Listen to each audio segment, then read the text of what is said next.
Hello and welcome to my channel.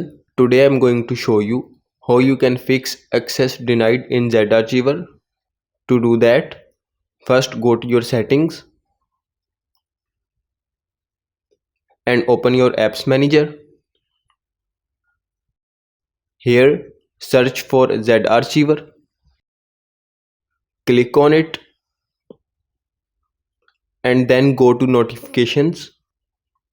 Here turn on all the notifications if they are turned off.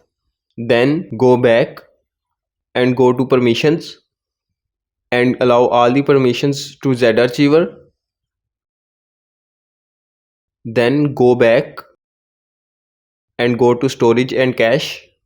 Here clear your cache and clear storage for Zarchiver. After that, go to your Play Store and confirm that your Zarchiver is up to date. After that, go to your Zarchiver app and here you can see our access denied issue is solved. I hope you like this video. If you find this video helpful, please like and subscribe to our channel and we will see you in our next video.